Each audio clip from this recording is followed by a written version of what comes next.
YouTube के home page पे मैंने जो एक यूट्यूब थंबनेल देखा, ये मुझे बड़ा इंटरेस्टिंग लगा। मैं इसी थंबनेल को अपने कैनवा अकाउंट के थ्रू बनाने की कोशिश करूँगा।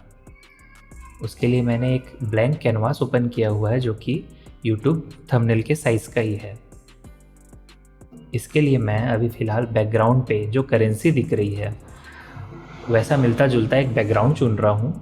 चूँकि मेरा अकाउंट फ्री अकाउंट है तो मैं ऐसा ही कोई इमेज चुन रहा हूँ जो प्रीमियम इमेज ना हो। तो मुझे अपना इमेज मिल चुका है। अब मैं इस इमेज के साथ अपना काम आगे बढ़ाऊँगा।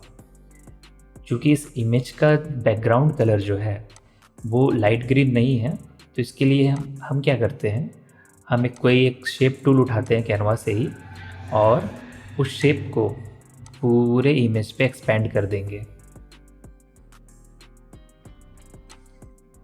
ये मैंने एक शेप उठाया। अब मैं क्या कर रहा हूँ, इसको पूरे इमेज पे एक्सपेंड कर दे रहा हूँ। अब इसका कलर मैं चेंज कर दूंगा। इसके बाद होगा मैजिक। जब मैंने ट्रांसपेरेंसी चेंज की तो अब कलर कुछ मिलता जुलता आने लगा है।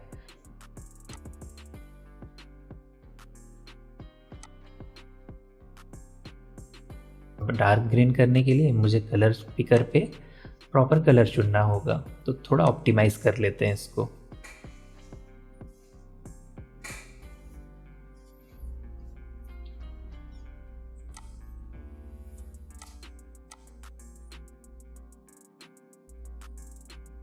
ये कलर कुछ ज़्यादा लाइट हो जा रहा, थोड़ा सा डार्क करते हैं।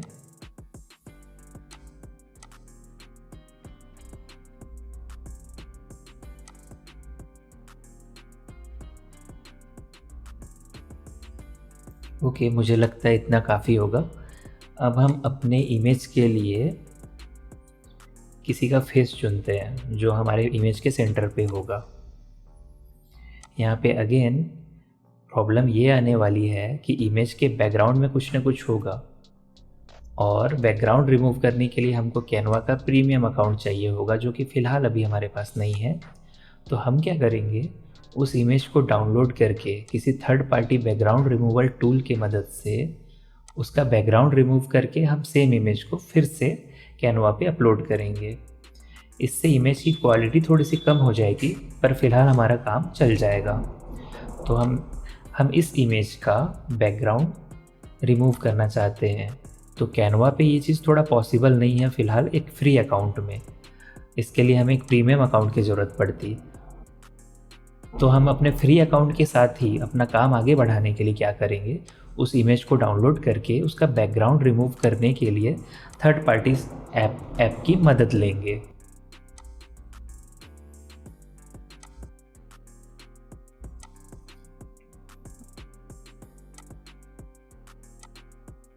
इमेज को हम पहले डाउनलोड कर लेंगे, फिर उसका बैकग्राउंड रिमूव करेंगे।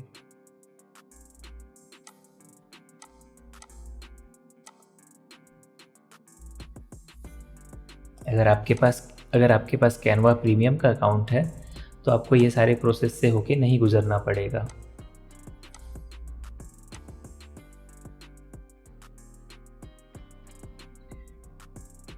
ओके, तो मैंने इस वेबसाइट की मदद से अपने इमेज का बैकग्राउंड रिमूव कर लिया है। तो अब मैं अपने इमेज के अकॉर्डिंग जो टेक्स्ट है उसको यहाँ पे अरेंज कर लेता हूँ।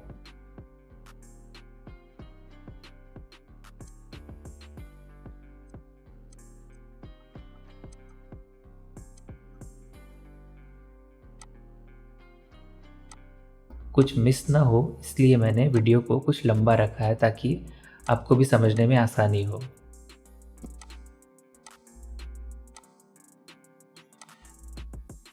टेक्स्ट के बैकग्राउंड में थोड़ा सा इफ़ेक्ट देने के लिए अब थोड़ा सा उसका स्टाइल में चेंज लाते हैं। हमारे थंबनेल में टेक्स्ट के बैकग्राउंड में हल्का सा ब्लैक शेड है, ब्लैक शैडो है।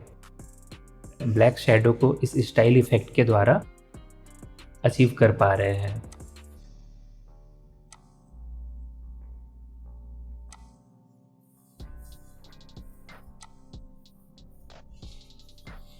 ओके, तो ये अब कुछ मिलता जुलता दिखने लगा है।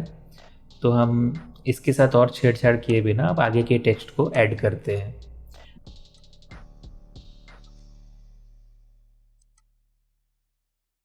ओके, अब ये सही लग रहा है। अब हम क्या करेंगे, हमारा जो मेन कैरेक्टर है हम उसे हमारे इस इमेज में डालेंगे। उसके लिए हम सीधे उस इमेज को अपलोड कर लेते हैं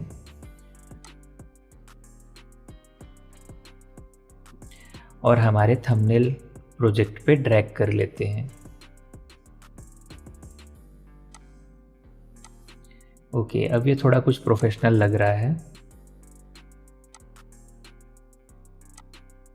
अब हम इस इमेज को बड़ा कर लेते हैं। अब प्रॉब्लम ये है कि हमारे जो लेटर्स हैं मेन कैरेक्टर के इमेज के आगे आ रहे हैं, तो उसके लिए हम इस लेयर को फ्रंट की ओर लाएंगे, जिससे हमारा प्रॉब्लम सॉल्व हो जाएगा। उसके लिए हमने पोजीशन पे क्लिक किया और इमेज को फॉरवर्ड पे ले आया। अब हमारा मेन कैरेक्टर इमेज के फ्रंट में आ चुका है। हम यूट्यूब थंबनेल के अकॉर्डिंग इसे अब अरेंज कर लेते हैं और हमारे इमेज पे हम थोड़ा सा शैडो इफ़ेक्ट चाहते हैं। उसके लिए हम यहाँ पे शैडो इफ़ेक्ट पे आकर हमारा इमेज पे इफ़ेक्ट डाल लेते हैं। हम इस पे कुछ ग्लो कर ले रहे हैं और ग्लो का कलर चेंज कर ले रहे हैं ताकि ये ग्लो अच्छा लगे।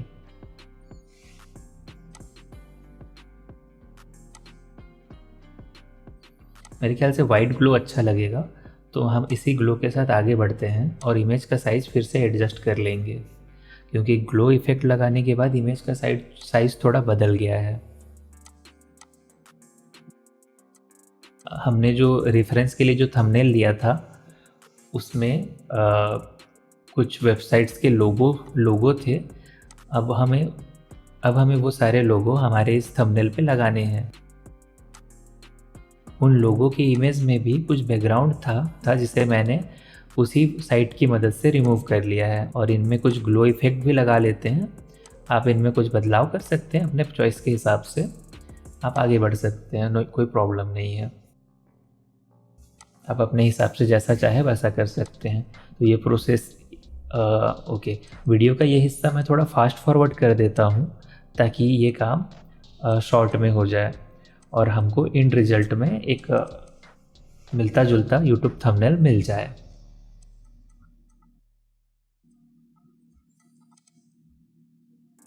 ये लोगों के काम के बाद बॉटम पे भी कुछ टेक्स्ट लिखे हुए हैं, हम उन्हें भी बना लेंगे। उनका भी जो पोजीशन होगा वो फॉरवर्ड होगा कि बैकवर्ड होगा, हम उसे अपने रेफरेंस इमेज की मदद से देखकर उसी हिसाब से एडजस्ट कर लेंगे और एट द एंड हमारा थंबनेल रेडी हो जाएगा। अगले वीडियो में मैं फिर से किसी और यूट्यूब थंबनेल को बनाने की कोशिश करूँगा जिसमें आपको भी कुछ सीखने को मिलेगा। और अगर आप मुझसे यूट्यूब थंबनेल बनाना चाहते हैं तो आप मुझसे कांटेक्ट भी कर सकते हैं। मिलते हैं अगले किसी वीडियो पे जिस पे हम कुछ और सीख रहे होंगे।